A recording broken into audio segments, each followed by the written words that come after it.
All right, Dan, welcome to the podcast. Can you introduce yourself to the people that are listening to this and the guys on the panel real quick? Hey everybody, I'm Dan Weidman. I'm one of the owners of Premier Pine Storage, which is a storage facility located in Vass, North Carolina. Nice. And so is that you have partners as well doing all that? Doing commercial real estate? Yep,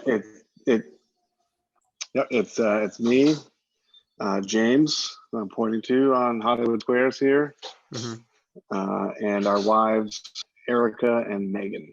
Nice. Got a whole team set Team up. of four. Yep, team of four. So let's start from since there's a lot of people that are listening to this are from the ages from 18 to 30. They want to know your beginning, right? So what was your childhood like growing up in your family and your environment? What was that like? That's deep. That's deep, man. I grew up in Cobleskill, New York, a very small-ish rural town in between Syracuse and Albany, cow country. No, thanks. Yeah, you close it. Went to high school there, went to college in Albany, New York at Siena College. I did ROTC. Then I joined the Army in 2005. I was a tanker, scout platoon leader, and then I was a 3-5 platoon leader, and then I switched over to Signal because I was for combo guys. Yeah, you're 20. Yeah. So it was a 25 series. Yeah, it was more Signal Corps Unite. Yes. So then Signal Corps, went to Fort Gordon for captain's career course, and then I was in Korea for a couple of years doing IT stuff. Was not super good at IT stuff, as the pre-check has shown. Switched over to what's called the Acquisition Corps for the Army. For if you guys are interested, this is a recruiting pitch. It's the 51 series. So 51 Charlie is our contracting officers, and you're the touch point to tie in government requirements to industry. So like somebody says, hey, we need a thing, and the contracting guys go and get it from industry. So I've been doing that since 2012-ish. I've been stationed at JBLN, Afghanistan, Fort Bragg now, and Korea. I did another tour in Korea doing contracting stuff. So it was,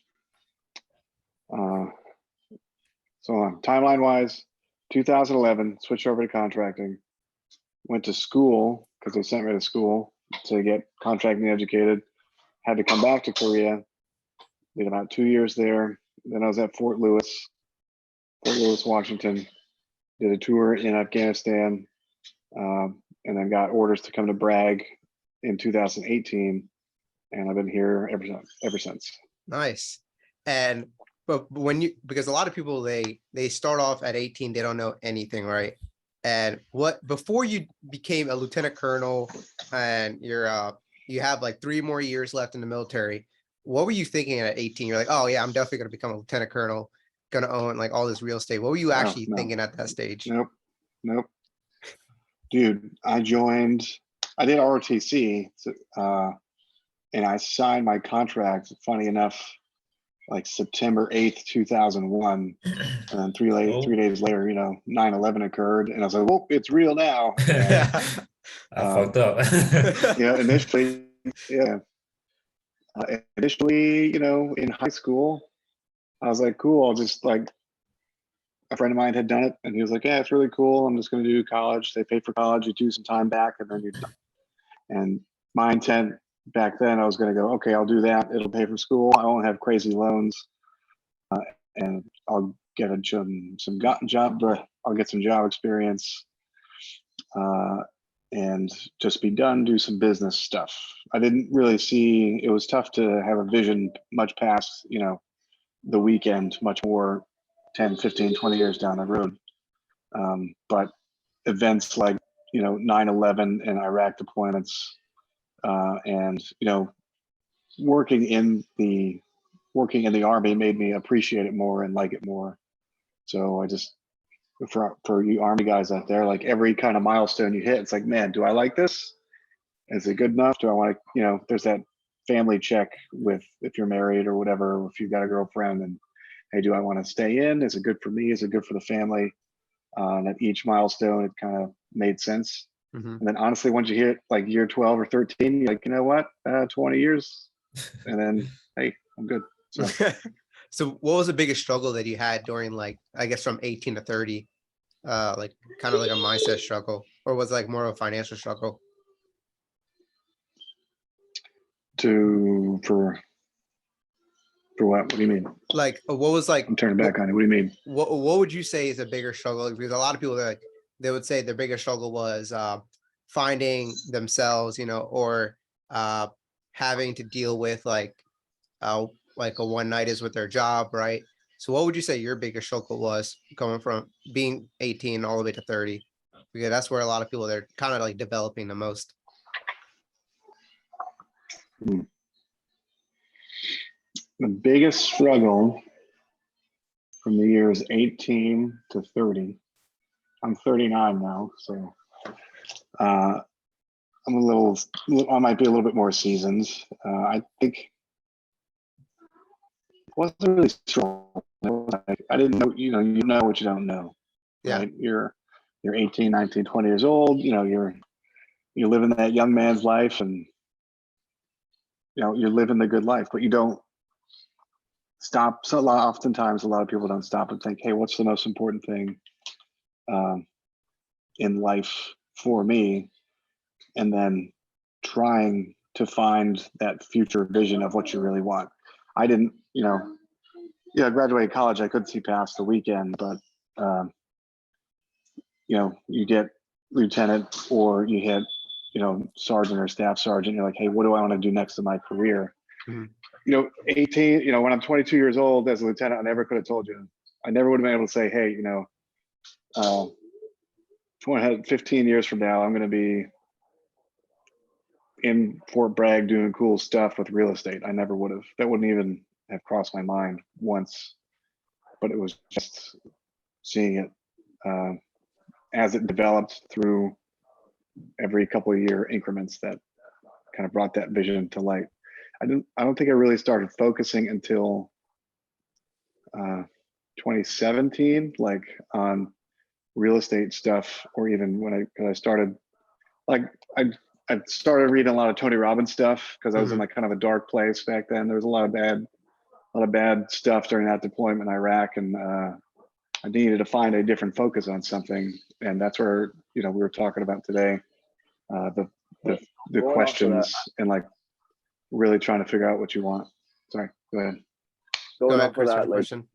he just said something like earlier, seeing past the weekend, and like right now you were talking about like getting your so my question is, how did you find not just the how, but like the why? How do you get that why of why you're gonna push yourself this hard to just like, to be honest, like your friends go out like to be able to stay and just like grind out what you need to grind out?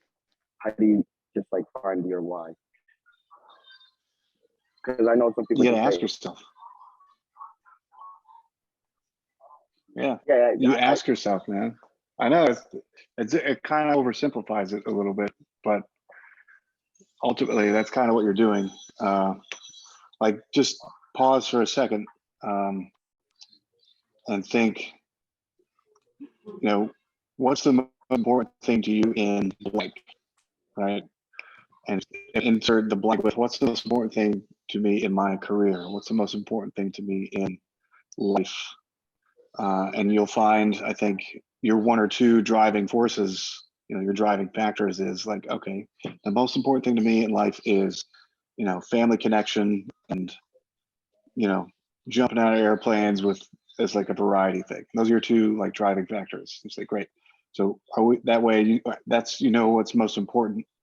And when you make decisions based on career or life, or something you want to do, it's like those should be at the forefront of your criteria. It's like, hey, how is this going to affect, how is this decision to stay in the Army or get out going to affect my family? How is it going to affect my financial? How is it going to affect my career? And those questions, instead of asking crappy questions like, oh man, what are we going to do? We're going to go out to the strip club tonight. We're going to go to the bar and hit on people. It's like, those are kind of like weak, not good focused questions. You should focus on life instead. And if you ask those, you'll focus on that instead of focusing on just the weekend. If you focus on your family, that will guide you towards that, and you may not know what the end state is right now as a young dude, but eventually you'll find it. And I'm repeatedly asking myself since 2017, once I learned the techniques. And that's kind of, I don't know, it's kind of brought me to the direction I'm at now. You're not going to get a huge shift from, it's not like you're going to go like a 180 degree change in an instant. It's going to take years of development. It's like going on that path, and like every change is going to get you in that direction, as opposed to like a complete 180 or 90 degree turn on something. Okay. I hope that's a good question. Yeah. Wait, what techniques did you mentioned some techniques? What? Yeah, questions, man. Questions. Ask yourself stuff. Like, okay, let me ask you this. What's the most important thing in your life right now? Right now, well, it's Yeah. kind of short-sighted, but Tell us. to like pass my classes. It's kind of short-sighted right now, but Why is that? well, like Would you say that's the short term, but why is that related to you? Because you want something, right? yeah, I want What is it that you my want? engineering degree. My engineering degree. Okay. Why do you want to be an engineer? I just like math and like applying those principles. They interest me. Okay. James is an engineer. He could probably give you some interest in that. What kind of engineer do you want to be? Mechanical. Mechanical engineer? Yes. All right. So it seems, all right. So I would say the most important thing to you right now is passing those classes. That's important. But the most important thing to you right now is a career focus on becoming an engineer. So how do you become the best engineer possible? Like, instead of saying, oh man, how do I pass these classes? Like, how do I become the most effective engineer possible and have fun while doing it? Like, those are better questions. Just saying, how do I don't know, how do I do math or something? Like, how do I become the best engineer that I could be in my life and be happy about it? And your brain will eventually figure out a way to do that. If you keep repeating and asking yourself that in the morning, even if you don't know the answer yet, it'll come to you. I like that. That's like a technique. You're That's why asking, I kept kind of going with that. you're asking questions to yourself because you know the answer is that you have to basically trigger your brain to come up with that. And Dan, while you were going through this phase, like you said, you were in a dark phase, you were learning from Tony Robbins, right? Now, when did that shift change? Like, what happened at that shift? Did you like, oh, I got to get into real estate, or what caused you to get into real estate?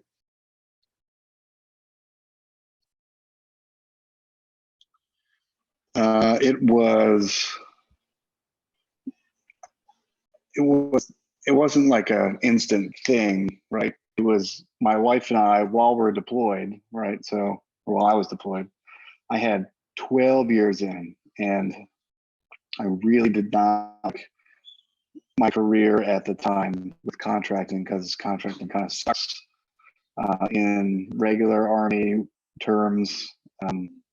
And I was like super unhappy. And it's like, what do we want to do? What do we want to do with our lives? And so, like, just Googling away on the internet, like, hey, how do I make, so, because my wife and I, we would Skype or whatever you newfangled kids do now is Instagram or whatever, talk to each other. And we would ask, hey, so what do we want to do with our lives? What's our end goal? that we would have. And for us, it was, hey, we want to be financially free and we want to be happy. I don't need to be a billionaire. We just need to like be happy and live the way that we're good. So how do we do that? So, well, right, how do we do that? I don't know.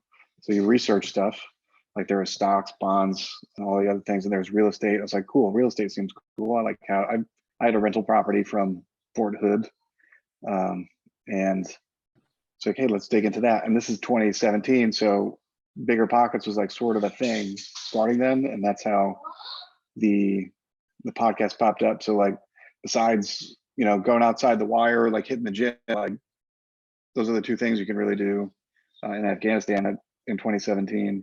So I just listened to Bigger Pockets podcast in the gym, and I honestly think like a combination of like the what do you call it? It's not serotonin, like the awesome pump you get, like you feel awesome while you're working out, and I'm listening to real estate stuff all day. So those two things like became subconsciously linked inside of my head, and I just listened to every single day. I listened to like 300 podcasts, and when I got home, it's like, great, here's what we're gonna do. And then it's kind of like oh man, what's it called, the reticulating activated system in your brain, I think that's what it's called. Like oh man, I really want to get a Tesla, and then all you see is Teslas like forever. Or man, all I really want to get is I don't know, like a PlayStation 5, and all your brain is just thinking, how do I get a PlayStation 5? Yeah. So now you start seeing PlayStation 5s everywhere. So that kind of happened with me, like real estate. It's like, man, how do I, we just kept getting reps just drilled into my head to do real estate. And that's, so that podcast, books, studying, and then making the decision that we talked about earlier at Real Estate Church to pull the trigger on it, is how we went from doing that stuff to not doing that stuff to doing real estate stuff. Okay. And what happened in your first deal, your first property? First deal was, we said we're gonna do BRRRR method. So we did, we met up with somebody on Bigger Pockets, a realtor, Bryant Tumkus. He was kind of big for a while with EXP. He left and they came back, so he's EXP, and he's got like a larger group now, I think. If you guys know him, met up with him. We got a house. He showed me about the house. Give me your plans. Say, hey, I got all these plans, and he showed a couple of different properties. We pulled the trigger on the first house using a TSP loan, and so it was a cash buy. Fixed it up, rehabbed it, rented it out, and like the whole BRRRR process worked out. And we didn't sell it until February of 2022, or 21, or January, February of 22 this year. We 1031 it into a different rental closer to my house. But like beside that house, I'm out of the single family home game, because we cash out refied using the BRRRR method to get the down payment for the storage facility that me, James, Megan, and Erica are all in. Okay. And what actually got you into commercial real estate? Like, what was like, oh, this makes sense. Was it like a magazine, a podcast you heard? Like, what triggered in your head? Like, it was a combination of the COVID craziness that was going on, because it was like March, like I had just rented out my third house in December of 22 using BRRRR method stuff. Did it 3 times, and then our last renter, February of 2020 rented, and then like the pandemic like kicked off March of April of 2020, and like so we had some backup plan in place, but we're also like, okay, we got to think of something else. What is our strategy to continue the same end state of financial freedom and happiness and all that blah blah blah? How do we get there? Hey, real estate's cool.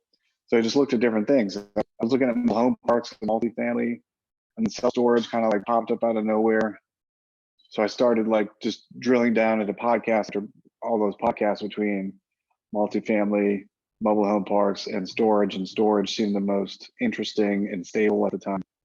And like you deal less with people, to be honest. Like there's less like, it's more owner friendly than it is for like having someone actually live there, you know? So, Mhm. and that's how we got into storage. Nice.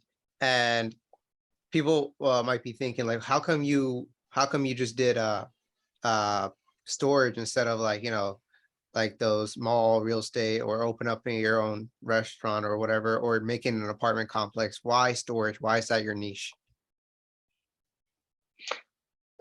Because specifically the SBA 7A loan program, so the Small Business Administration, you have banks that can lend out as SBA lenders.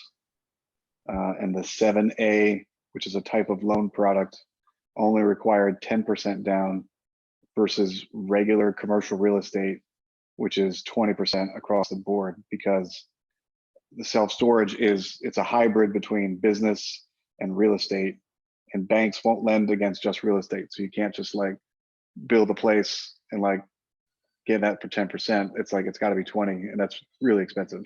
So the 10% down was a better option. So we just went in that direction. Okay.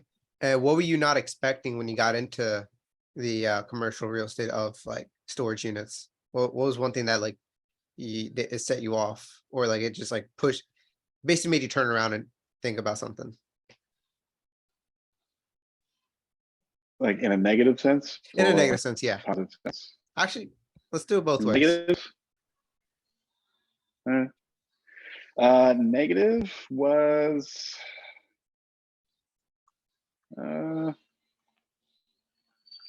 after, because we talked about the shady guy, and James can back me up on this, with Shady Ed, Yeah. who was the guy, the meth addict stealing from the owner, who also worked there. That was fun to deal with. Now, can you say that story to everyone? That not a lot of people know the story about Shady Ed. Right. So when you first bought, go ahead. Yeah. So we got the place under contract, and we partnered with James and Megan. And when you start to look at, if you're doing what's called due diligence on a property or a business, you look at their books, you look at their operations, you see the facility, you meet like employees and stuff. And so we were doing all that stuff from like March through July-ish, end of July of 2021. And it wasn't until after we had closed on the deal, there was like some of the employees were like kind of hinting at like Ed's kind of shady, and we're like, oh, what do you mean? And then they'd be like, oh, we can't tell you that, sorry. And we're like, oh, okay, that doesn't make us trust you. So, but the owners like never revealed anything. It wasn't until after that we closed on the deal, and they were finally like, great. Their legal obligation to the employees, legal obligation to keep their mouth shut stopped. And they're like, yeah, so Ed is kind of addicted to meth, and he was stealing from units, and like, this is how he did it. Like, what the fuck? Like, and the owners didn't reveal it to us. I think it was just to keep the price up, because we probably would have offered a lot less.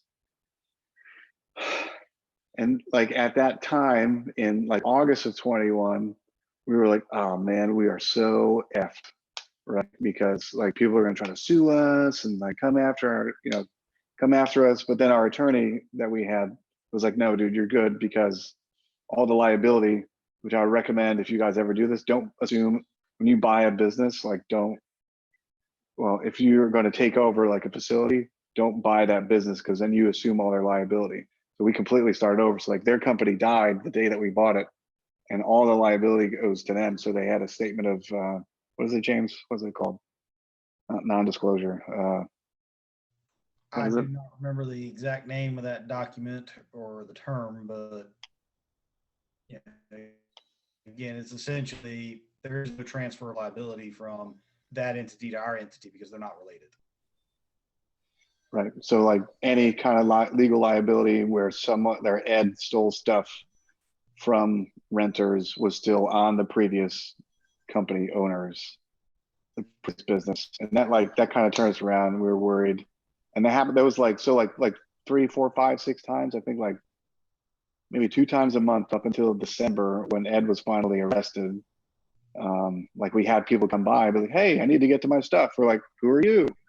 Like, "You don't have a lease with us." They're like, "Oh, I worked with this old guy that was here." I was like, "Well, how'd you pay?" They're like, "Well, we paid cash." I was like, "Did you have a lease, like contract?" They're like, "No." I'm like, "You're not getting in here. Sorry. Like, we don't know who you are." So that's where like, man, we're effed. This is bad. But it ended up working out in our favor because they were all just like riffraff anyway, and they all eventually left and took their trash with them, and we successfully were able to rent the units, get the units up with good tenants and good people, and we don't have to worry about liability with Ed or any of Nice. that junk. So that's what was negative, right? And Positive side, honestly, it's been working with friends. James and Megan, our besties here in North Carolina.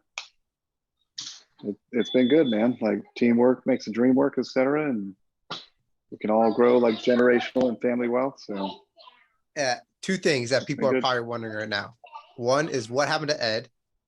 Answer that real quick, Dan.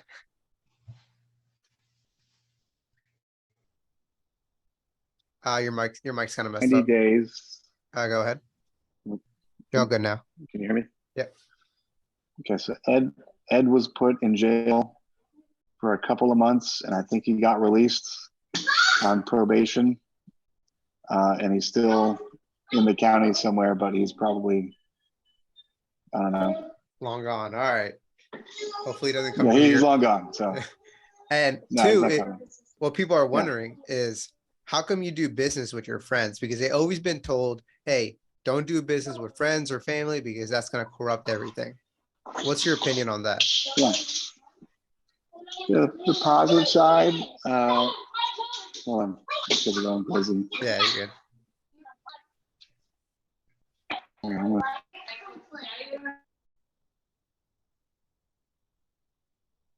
While he's paused, I'll chime in a little bit. Go ahead, James.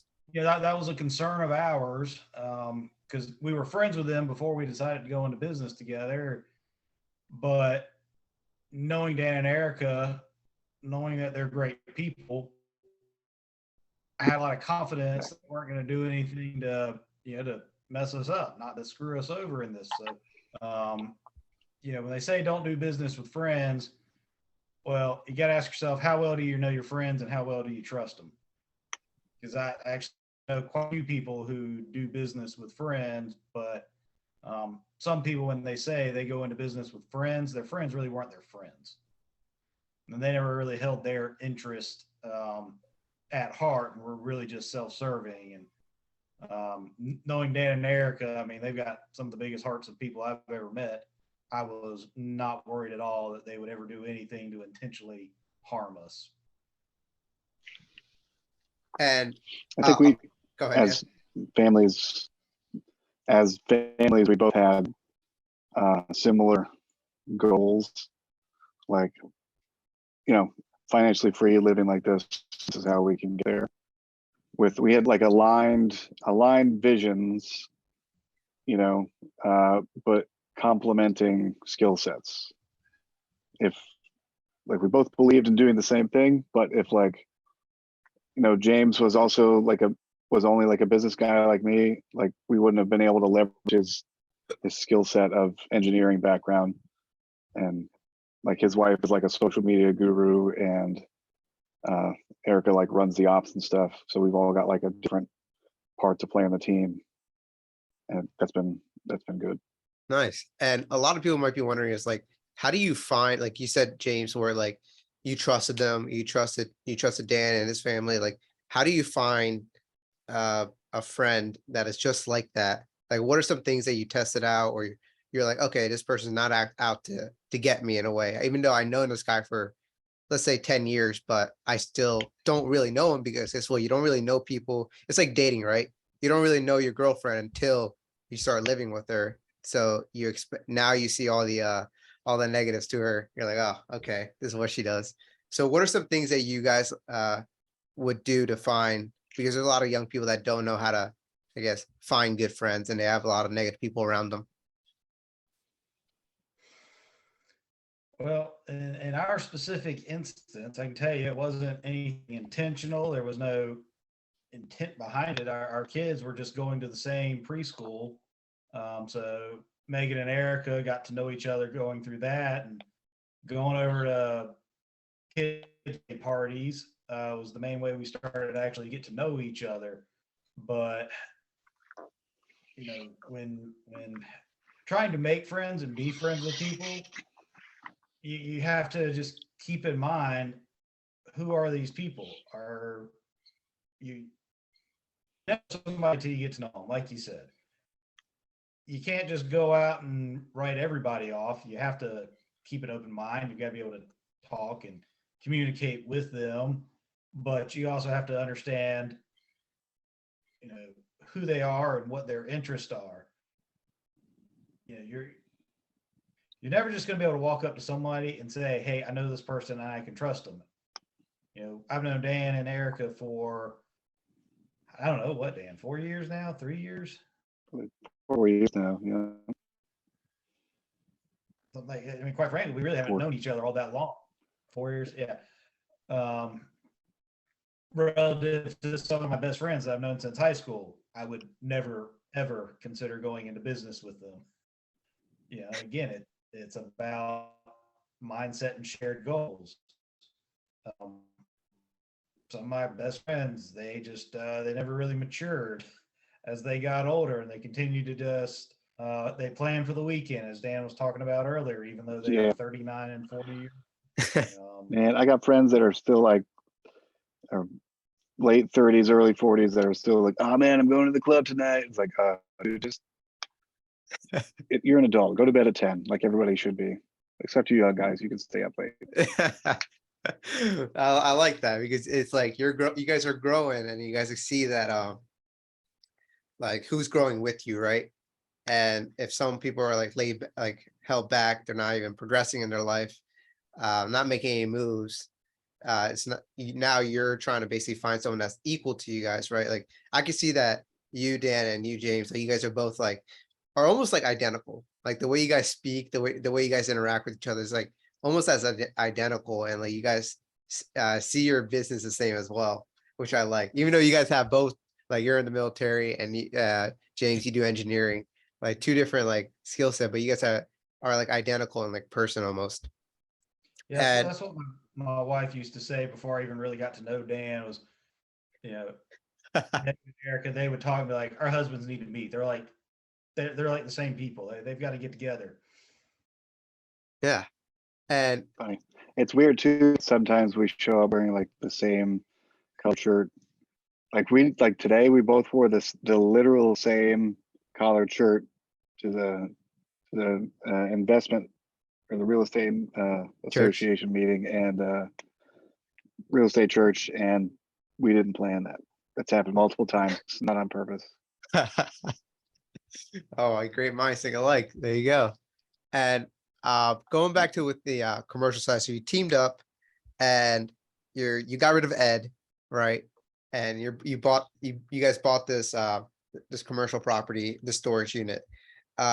And I know that you guys automated it as possible. So people that are trying to get into the storage units, what are some ways that you would recommend in automating that?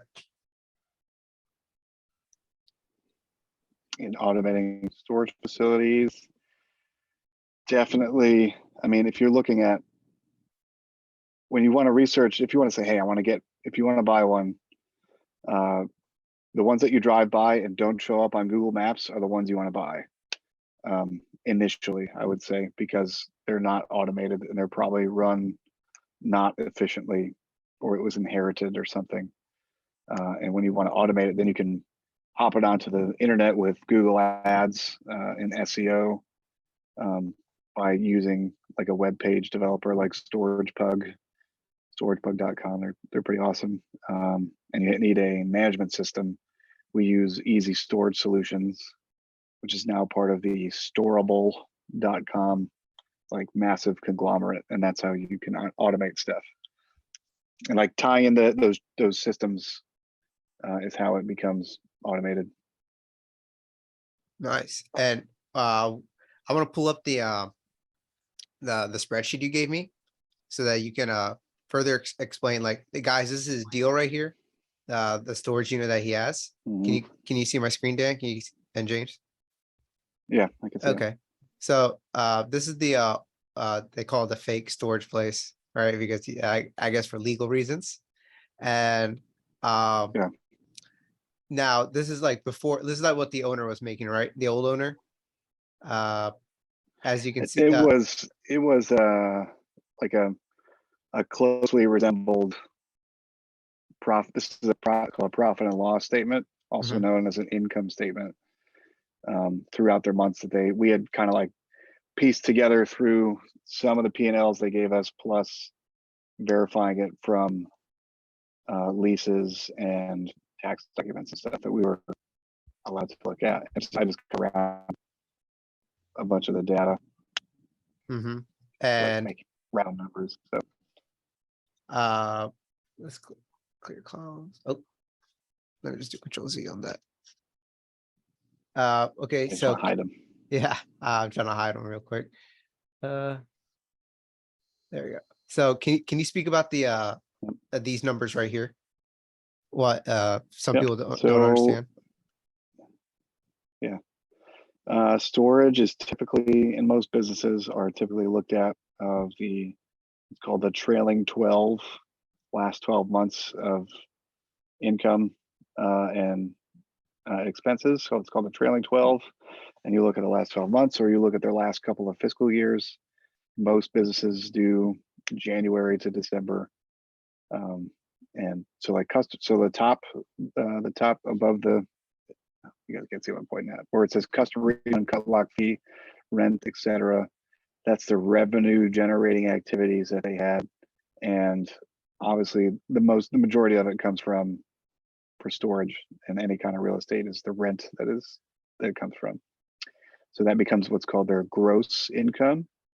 That's before, so gross income is before taxes, or I'm sorry, before expenses. And then you've got all the expenses that you got to pay throughout the month. And like we kind of categorized it into the admin, taxes, maintenance, utilities, but they had several categories in their profit and loss statement. And you can see the percent of expense, and it's usually called what's commonly called an expense ratio.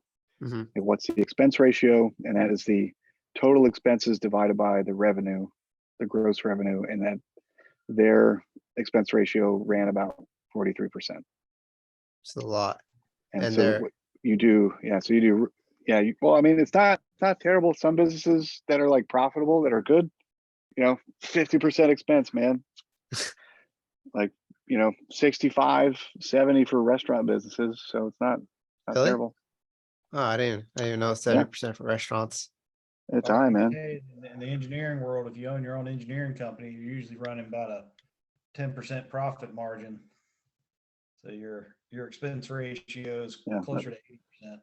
80%. Wow. Mhm. And Yeah. the old owners, they were getting probably like a mark like 102,000 NOI. Well, yeah, And so that's their net operating income, and that is the amount of money, revenue minus expenses, and that's what you get for the year. And that's how you determine, for commercial real estate, how you can like make it into an offer on prices. okay. And let's see what you did And then, differently right then you here. get taxed. Yeah. The taxman comes in, So takes yeah, then you get taxed. Taxes suck.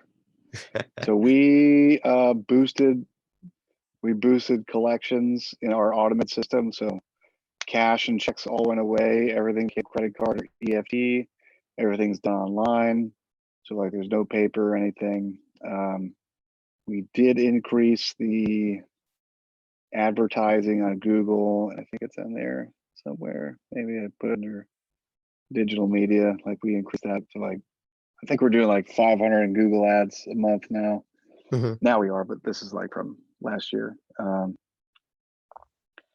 And the biggest expense, obviously, for most industries was labor, and for them that was 36,000 in a year. So that went away once we didn't need their employees because we automated everything and went to a near manless facility.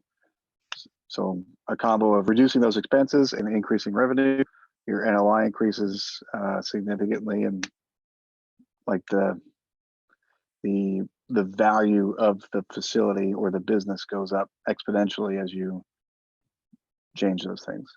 Mm-hmm. And what was your total expense ratio? Man, Wasn't it like 25%? do 51. Yeah, I think we're averaging like 25%. Yeah. If you do, just do P 21 divided by 6. That's the expense ratio. So P21. No, hold on. Yeah, P 21 divided Divided by P 20, P6. P6. So we're at 21.4%. That's our expenses. Wow. See, and that's from just automating. And you basically went down That was 22%. Yep. Wow, that's amazing. Automating and getting rid of, automating and not needing employees, basically. Yeah. And what you guys like, how Dan runs his business, like he's barely there, right? And people are wondering what about like security and all that. He literally has his phone, and that's like that's literally all the security you need. And pretty much he's making all this. Well, Go ahead, Dan. we've got layered defense. Yeah. Right? So we've got security cameras, obviously, that record to the cloud. So we need to, like, our system is not designed, like James had said in the meeting earlier, our system is not designed to, hey, hold on, I'm in a meeting. Hold on. That's one of my kids. Our system is not designed to catch somebody in the act field to report later. So we have security cameras that record everything. Our Bluetooth key system tracks all in and out movement, so we know exactly who's coming in and out. And the last layer of insurance, is protection for us. Nice. and the tenants as well. So yeah. And can you explain like the cap rate? Not a lot of people, they don't know what cap rate is. Okay, can you explain it in the most simplest term?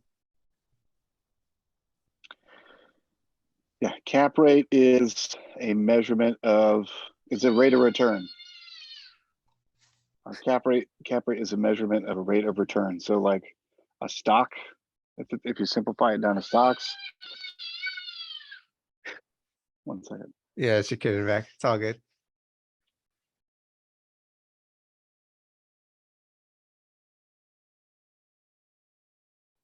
And don't worry, There's this some memes gets out there edited. for you.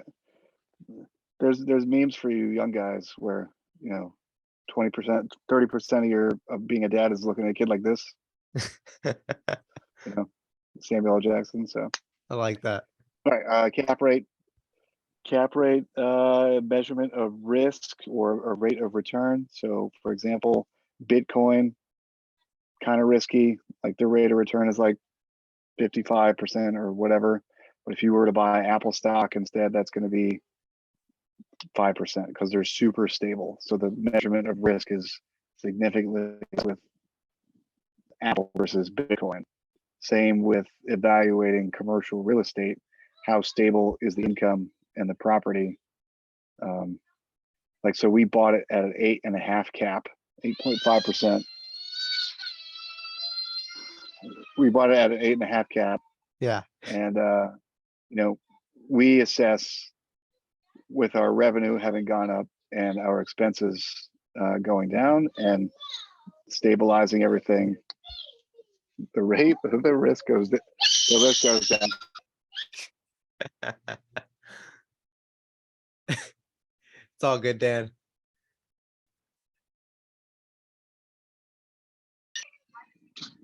So the cap rate goes down, and then that increases the value of your property a whole lot more. So we went from a 1.2 million valuation to like, if you were to say we were a 7 cap, we're now worth 2.7.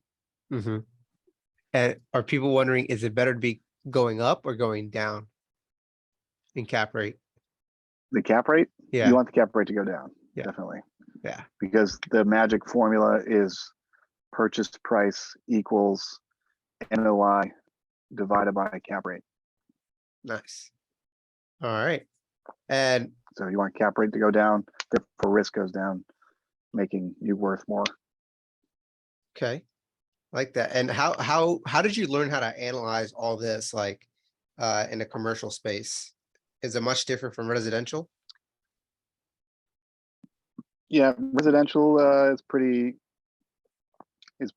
emotion based and like comps based. Like people are like, oh great, that house, like all during last year, we have houses that are worth stuff that they're really not worth, but people are paying ridiculous prices, therefore that's what it is. Now with commercial property, like you do have a little bit of comps with cap rate, but like your numbers are your numbers. If your revenue stinks, it doesn't matter what your cap rate is, you're not going to get the price that you should get. So it's like commercial is a little bit more objective than subjective, like residential is. Okay. And can you speak about how you found this your commercial property? What'd you have to do? It was just like a crap ton of emails to like Google Maps, self-storage near me to look at it, and then just started emailing people with, or like filling out their web forms or finding out who the owner was through the GIS and saying, hey, and like telling them our story, like who we are and what we're doing and why we're interested in buying. Hey, if you're interested in selling, give me a call sometime. And I did that for a bunch of different facilities, and the one that we bought just happened to respond back and say, sure, we'll sell to you.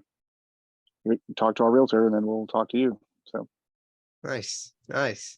And what is something that people just don't understand about when they're starting to get into storage unit? What is that one thing that they really don't understand that's like a myth almost? it's like a myth. Yeah.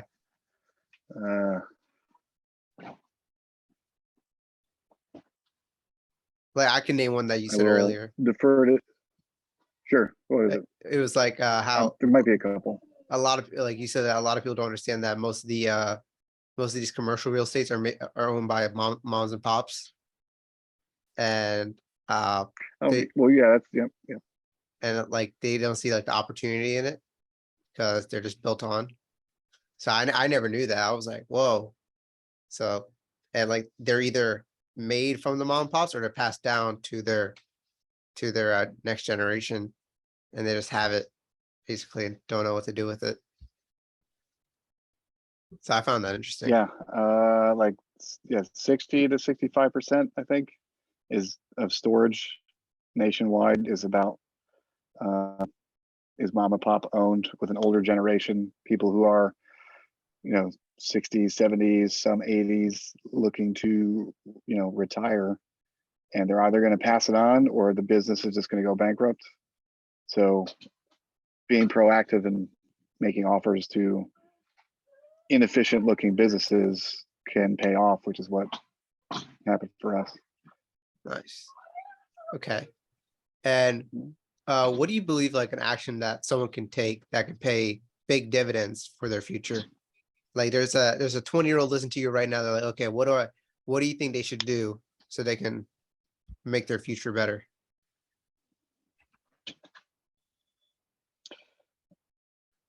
I think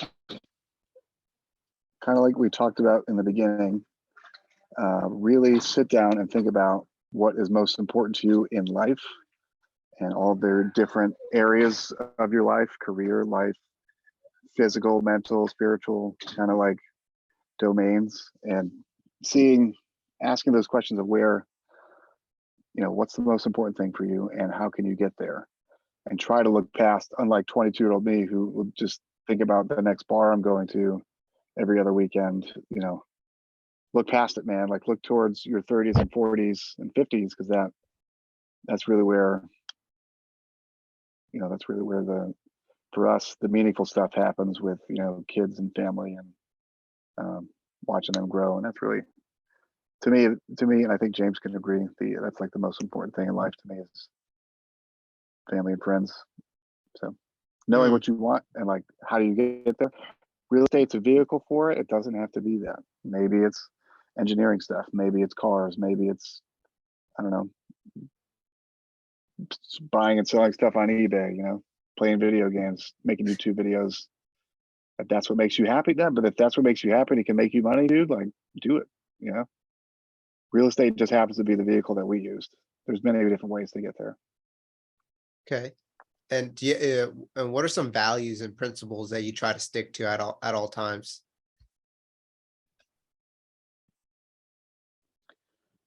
Family first, definitely. Trust and commitment.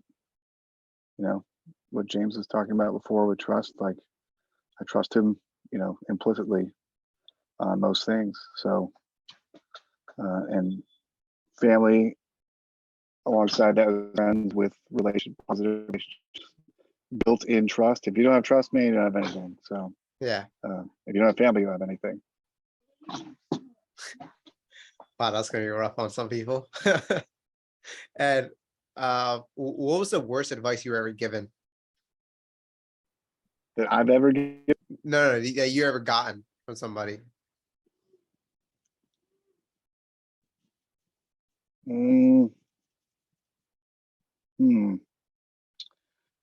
James, you can come in too with I this. think, yeah. Come on, chime in, man.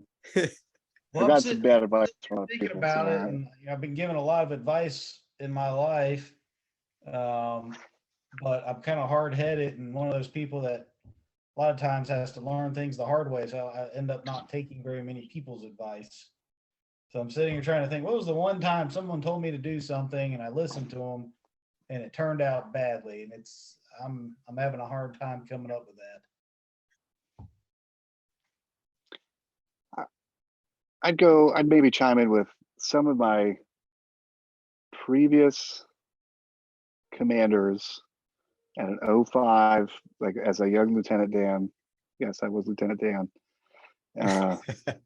Previous commanders at like 05 and 06 level that would mentor dudes like to stay in the Army no matter what.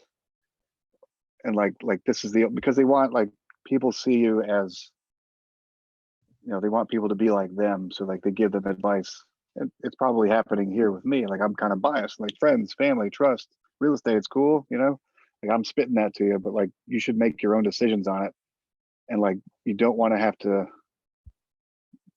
don't do what like a senior leader or a senior somebody tells you if it goes against your principles or your ultimate goals. Because I remember sitting in Afghanistan talking about real estate stuff with an 06 who was one of my mentors, and she was a great person and stuff. And I told her I was like, look, I'm going to get this job at the Army, where I'm at now, or I'm getting out of the Army. She's like, well, that's a terrible idea. Here's why. I was like, well, I've got all this real estate stuff built up too. And, she's like, you should just keep doing this to be like me, to achieve the similar career path that she had. And I definitely did not like that. Everyone's like, oh man, you should be a commander. Oh man, you should do this.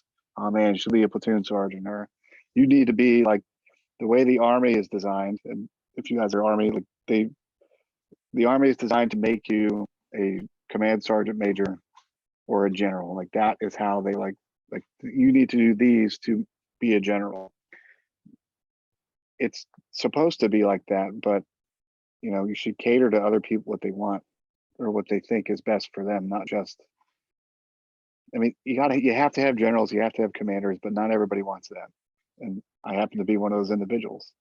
Like they're like, hey man, you should be a brigade commander. I'm like, nah, dude, I'm good. Like I've achieved like the stuff that I've talked about with my wife. Like we're there, like I'm done, 20 years and I'm out. Thanks. Love the Army, love the United States of America. But that's like our life goals are taking us in a different direction, and that's where we're going to go. And we're not going to let somebody else force us into that box, which I think would be like bad advice. But people only provide advice. They're generally caring. They're trying to help out. But that just happens. I just happen to disagree with that path. So I'm doing something else. Okay. And a lot of people are like, oh man, what are you doing? Come on, dude, just stay in. It's like, no, I'm good. Thanks. And did you ever have like a scary moment in your life, or like a fear factor, or like an embarrassing moment where that's where you grew a lot from?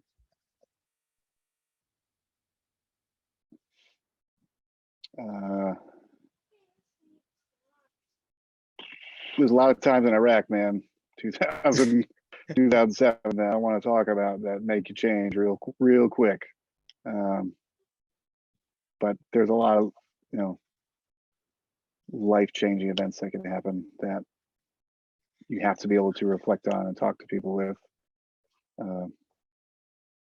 But it still ultimately should be always focus on your goals. Like, you know, my parents, for a long time, admittedly now recently, they said they were kind of like selfish because they would only go on vacation or come to visit us every so often, right? And a couple of years ago, there was that shooting that happened in Florida, like one of the, I can't remember if it was Tampa, not Tampa, Melbourne maybe. There was like a guy that like had a gun and he like snuck it through. He like had a bag with guns and ammo separated. And there was a shooting in Florida. I don't know if you guys might be too young for that. I don't know. That was Yeah. like maybe 5 years ago or something. And my mom and my dad were there and they watched the horror go down. And you know, they that changed their life like immediately. That was that.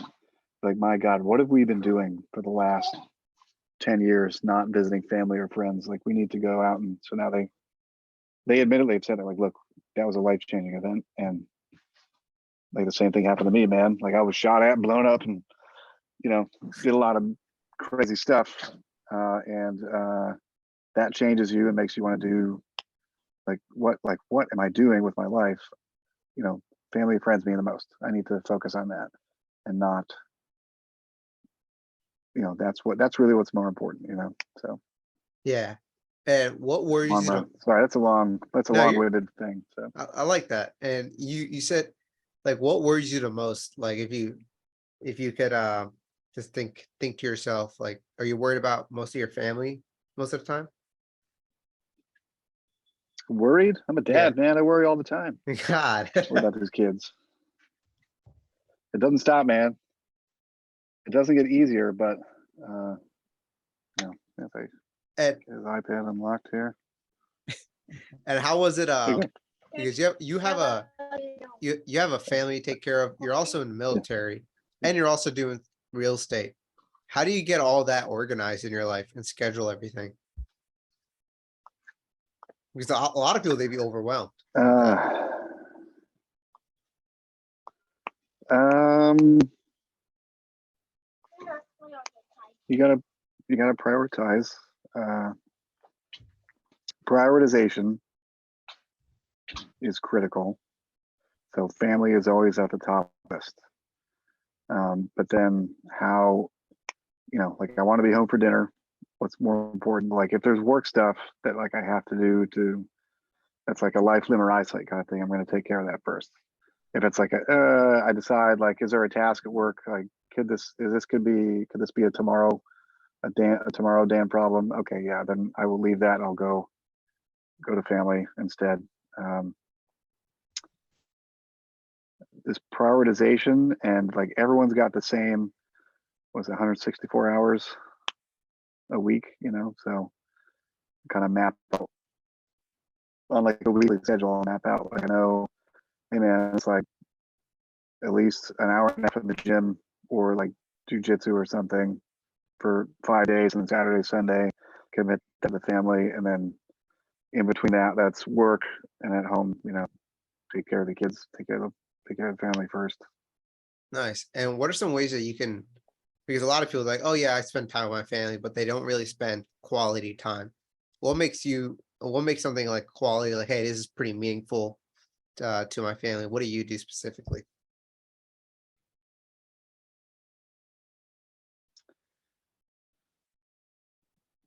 Just being present Hmm. is good. Like shutting off and disconnecting from technology. Like, so I'll get home, like I try my best and I leave my phone, you know, with my stuff and like try to go away from it so I can connect with the wife and kids and like really talk to them and be present in the conversation, not be like, yeah, man. So as I'm scrolling through Facebook, so how was your day? No, that's not a good way to be present in someone's life. Like even just having it in my hand is, and I'm not looking at it, it still like doesn't show that like they are the most important thing to me right now. So it's better to like just put it away and then specifically block time off. Like if I need to check text messages because of work stuff, I'll wait until the kids are in bed. That way I can be present and with them when I'm home after work, and also as much as I can during the weekend. Sorry. Nice. I like that. And before we move on to the ending questions here, we're going to go over to the panel and see if any of these guys have a question. We'll start off with Chris. Chris, go ahead. Yeah, I did have one question. So Go. you said that you have like insurance for like protection for you and like your customers. Well, how does that insurance work? Does it like protect their assets in case of like flooding or something like that? Yeah, they've got in order to rent with us, they've got homeowners insurance. They either have homeowners insurance from like USAA or whoever their insurance provider is, or they can pay like $5 a month through another homeowners insurance equivalent. So they can our transfer their own ESS house website. insurance. So They can transfer their own house insurance to your property location. yeah, most policies like a homeowner's insurance policy will cover contents or stuff that you have. So it's like a renter's insurance policy that would blanket cover their stuff at their house and their stuff in a storage facility. So if like, you know, it rains a bunch and the dumps water inside, like homeowners insurance policy will typically cover that. Okay. Nice. We can go on to Pena right here. Go ahead, Pena. Yes, so I have a question for each of you. And So, Pena, before you, yes. Dan's also he was a 25 series as well, so he has a bunch of Ooh, certs. 25, man. That's Or fantastic. fat. Yeah. I'm curious. It's an offset question about the Army. Do you know about the hub node? It's like a central hub of communications truck. You know about that truck? Like a division level. Man, that was, yes, sort of. I'm like, man, I dated myself. Like I Yeah, knew it's like a long time ago. tactical Okay. IT stuff, like 2010, 11. And then after that, like I didn't like when I was an IT guy, I was doing more strategic stuff like fiber backbones, not so much like the tactical. Oh, the Okay. JNN joint network node was the thing. Yeah. It was like satellite shots. Mhm. Yeah. Okay, I was just wondering about the truck I'm on right now. So it's like it stopped working for like a whole decade, but it's working now. So I'm wondering, like Oh. you knew in the past, I don't know, the THN, UHN, whatever. But yeah, question for you, Dan. So with the rental properties, right? I saw on your website here that you also do like RV storage, like you Mhm. get a piece of property. Are you able to like do that with like any piece of property? Like you buy some like random property in the middle of nowhere? Are you able to like just start off like renting that property out, or do you gotta get like a special license for it, or how's that process go about? No licensing. I think James It- can chime in on zoning, but Say like that there's no like depends license. greatly on where that piece of property is. Every state and almost every county in every state, every municipality within that county will have different sets of rules. Okay. Some places will have very, very, very few rules, and you can do a lot of things. Other places, you can't cut a tree down without getting a permit. So you gotta know the area. Okay, it's just dependent on location. Okay. Then for you, Mr. James. It's very county focused. Okay. So with your town engineer job, right? Did you actually add like a degree for that, or like is that like from past experiences that added up to like your resume to get that job, or how'd you ended up with the job? Yeah, I went to school right out of high school. My dad was in the engineering field for 40 years. So I just kind of naturally fell into being an engineer. Graduated from NC State with an engineering degree, moved down to Wilmington, where I was working for a private engineering firm, primarily doing municipal water and sewer work. My wife down there had our first child, decided that we really wanted to be back closer to family. So she was from Moore County, where we all are now. So we moved back, and I had gotten a job in Fayetteville working for Public Works Commission, which is the water, sewer, and electric utility. So I spent there just shy of 5 years, when that whole time I was living in Southern Pines, driving an hour, every morning, and then another hour every night. So I was at a seminar, and I met the county engineer, and just happened to talk to him, tell him I live in Southern Pines, and he said, "Oh, you need to be looking out. The town engineer just left like a month ago, and that position's going to be posted soon." Like, well, that's great news. I should be looking at that. It's right around my the office is actually 3 miles from my house. So I sat around for about a year waiting for the job to post, and then it finally did one night, and I applied for it. And I can tell you, the engineering world right now, there's not enough of us. So it was one of those things where I probably was a little overzealous, or maybe even a little overconfident. I was like, I'm pretty sure there's maybe 1 or 2 guys applying for this position right now. But I threw everything I had at it. I paid a little bit of extra money to have resume.com help me get my resume pulled together, nailed down, make it look nice and professional and neat. I really did all the background with my references, make sure they were lined up. So I applied for it, went in, great interview, great people, had a lot of similar personalities and senses of humor with the guys I was interviewing with.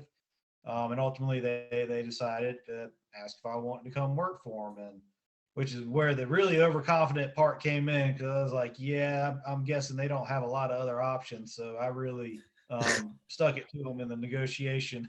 At the end of the day, it actually ended up, I was still actually took the job making less money here than I was making in Fayetteville, but the time savings, that amount of time getting back every day to where, I basically left in the morning before my children got up, and I was home in the evening with about enough time to eat dinner, give them a bath, and put them in bed. Now I drop my kids off at school in the morning. My daughter, she fell off the monkey bars in elementary school, and I actually beat my wife to school because she had broken her arm, and they called us, and I actually beat my wife to school that day. So, just being able to do those kinds of things ultimately worked out that was worth it. Okay, it's like being there for your family and stuff. Yep. Okay, it's pretty cool. But I guess back to your original question. Yeah, I mean, everything I had done, I had never once in my life ever thought I would be a town engineer. But just as life has changed, I went from being the guy who did all the design work, loved being neck deep in the numbers, to being a project manager where I was doing more communication type stuff, to ultimately where an opportunity presented itself. And I said, well, you know what, let's give it a try and see what happens. I like it. All right, awesome. Now, Thank Julian, with your question. I came a little bit later, so I didn't really form any questions, but There, I was, yeah, I don't really have any questions right there, now. you're all good. If no there's a little further. Now we can move on to the ending questions here. Dan, if you can go back time and tell your younger self something, what would it be?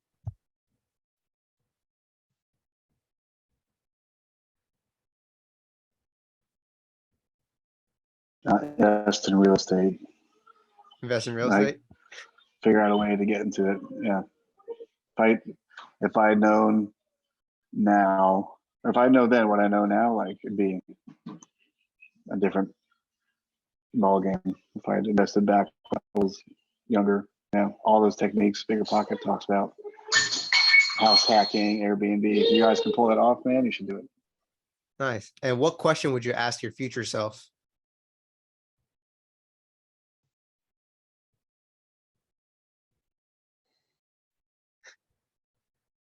And James, you can answer this too. That's a good question. It's tough. That's a tough one. What do I think I will know in the future that I would want to tell myself today? I think I'd go with are you and your family happy and fulfilled? And that's what I want to know. Is like I don't want like when I'm 90, 95 years old, knock on wood, I don't want to be looking back at my life, like regretting something, and I wish only if I had done it, I wish I had spent more time like this kind of thing. But that's why I'm so family focused. So To answer your first question, if I could tell my 20-year-old self something, I'd tell him not to buy that boat. But then I would probably ask my 90-year-old self, should I have just kept the boat? Retirement. Live on the boat. Could appreciate it or something. I don't know if boats do appreciate. That's another good question right there. Never buy a They boat. rarely do. They rarely do. They just run away. And for both of you, what do you guys think the secret sauce is into becoming successful?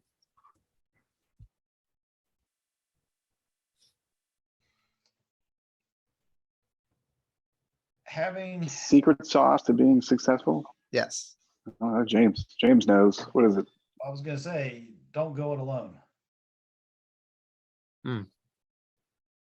Go with people that you know, your Have friends, your family. have your family, have your friends, good, trustworthy friends, help you along, because nobody's good at everything.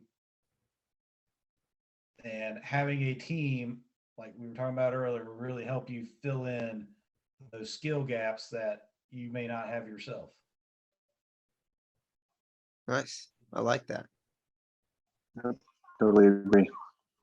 And is there a quote that you guys both live by? I am not that person. Most everybody I work with has a personal favorite quote in the bottom of their email, and that's not me. Live, love, laugh.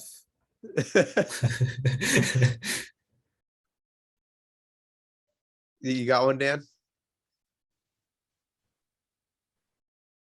I mean, there's a bunch, man.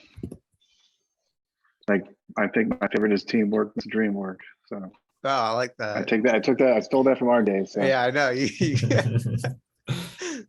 feel like both of yours would be like family first from like Fast and Furious. That's all every time. Yeah. And what books would you guys recommend for certain situations or real estate? What books helped you guys a lot?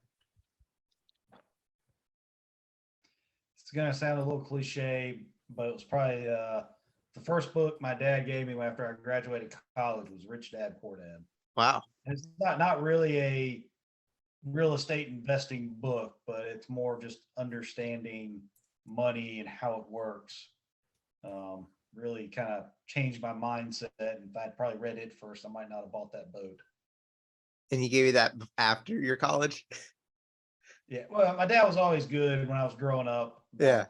Being, paying yourself first, being good with your money. But he was never much of an investor. He saved, he did well, definitely lived a good life, or still is living a good life, made a lot of good decisions. But if he'd probably read that book when he was my age, he probably would have done some things differently himself. Nice. Dan, you got any books that you recommend? I got a couple. Go ahead. Go Self-Storage Income. Okay. Unleash the Power Within by Tony Robbins. Love that book. Yep. And Rich Dad Poor Dad. Those three are probably my top 10. Nice. And before we move on to the last two questions, we have a special thing here called spinning the wheel. I'm gonna spin it for you guys, and both you gotta answer what it comes down to. All right. If you guys can have one superpower, right?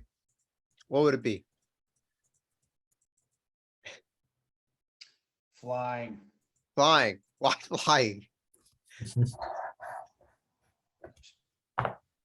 Always wanted to be able to fly. My next big money waster, if I ever get around to doing it, will probably be learning, get a pilot's license and learning to fly airplanes. Wow. Nice. What about you, Dan?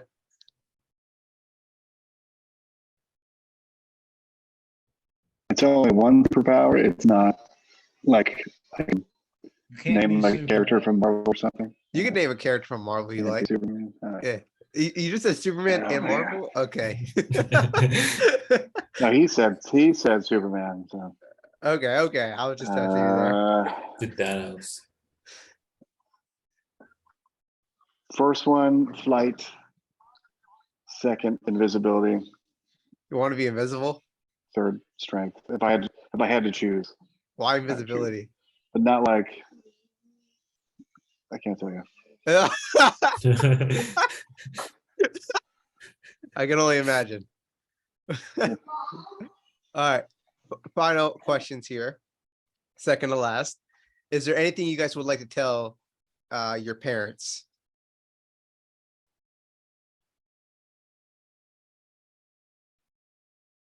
My dad would be her birthday. It's his birthday today, so I'm going to call him after this. Nice. Tell them how you love them and all that. What about you, James? I'd tell them thank you. I know there's a lot of people out there whose family situation isn't the best, and I always feel a little bashful to say this, but thankfully I had great parents growing up who teach me to do the right thing and give me books like Rich Dad Poor Dad to help me even after I became an adult. So Nice. And I know you both have kids.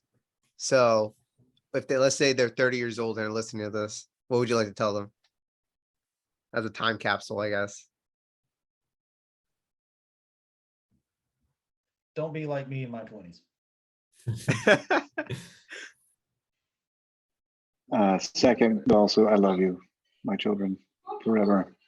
Nice. Man, you guys make this adorable. And lastly, how can people reach out to you?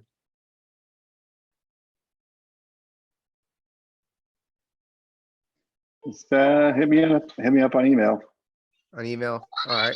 Send email if you want. Got you on email, and they can go to your website, right? If they want to ever, come by in Fayetteville and Oh yeah, check out premierpinestorage.com if you're in Vass, North Carolina.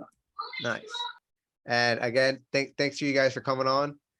We love having you here on the panel and everything. Is there any last words you guys want to say to these guys before they go? Nothing. All right. All right. Thanks All for right. having us. Yeah, Very much. sounds good. All right. I'll see you guys later. Thank you guys. Thank you. Y'all have a good day. You too.